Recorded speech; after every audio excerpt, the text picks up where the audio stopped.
Well, Nick, taking on the Buffalo Sabres, I don't think there's anybody that knows the Buffalo Sabres inside and out more than you. Would you agree? I just obviously watched them, scouted them a few times, so it'll be pretty fun to be able to finally play against my brother here.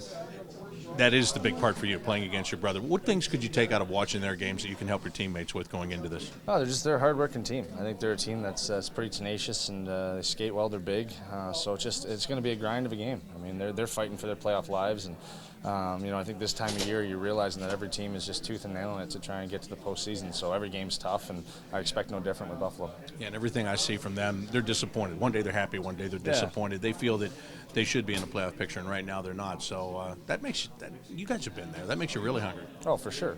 You know what it's like when you're chasing, and you just every game is so important. And I think this team is realizing that their window for getting in is getting shorter and shorter. So they're going to be hungry. They're going to be tenacious and desperate. And those are hard teams to play against. So we got to expect our effort to be right there and know that we're trying to move up as well.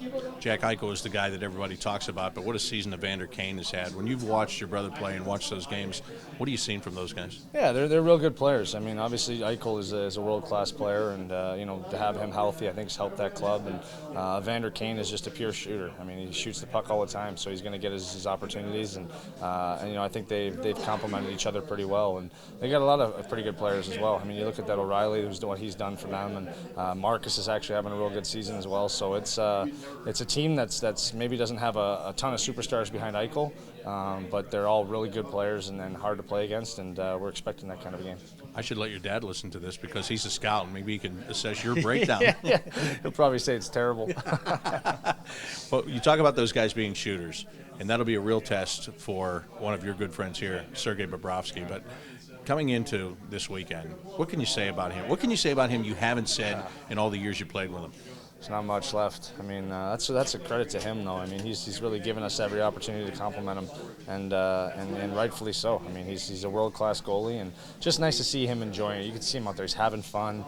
He brings our energy up when you see him like that, and I think he's realizing how important he is. Not because we rely on him every night, but just his attitude and the way he plays the game, and the confidence that he exudes. It's amazing what he brings to our team, and I think every guy's fed off him at some point in the season. After the latest shutout the other night, he credited all of you guys for the team defense, which he's right. You guys are doing a really nice job right now, either blocking shots, collapsing in front of him, or pushing the other teams to the outside. Well, when he's making those saves and keeping you in it, I think we just feel responsible on the other end to make sure we're playing well in front of him. I mean, there's breakdowns are going to happen, and I think Torts has mentioned it. It's not so much he's had to make a ton of saves, but the ones that he had to make are opportunistic ones, and ones that have kept us in games or kept games tight, and I think that's a credit to him, and then it allows us to kind of get our footing again and play real well in front of him. So I'm proud of the guys for understanding the time of year it is and packing it in and knowing that block shots and good defense is going to win us a lot of hockey games, and we've done that. All right, but the final thing is, how are you going to get more goals?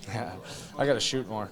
No, you know what? I think guys are finding it. You can start to see the offense coming a little bit more, and I think once our power play starts clicking again at full cylinders here, it'll be a lot easier for guys to feel a little bit more confident in their abilities. But just the work, the grind. I mean, you look at our lines, and we're tailor-made for below the hash marks, and we get our work done down there, and usually goal-scoring opportunities present themselves. So it's just that mindset that I think every line's starting to get here at the end, and knowing that the final 15 to go into postseason, that's where all the opportunities really are. The rush and the rush coverages are great, but it's below the hash marks, the grind of the game that's going to give you the offense, and I think we have a team that can do that.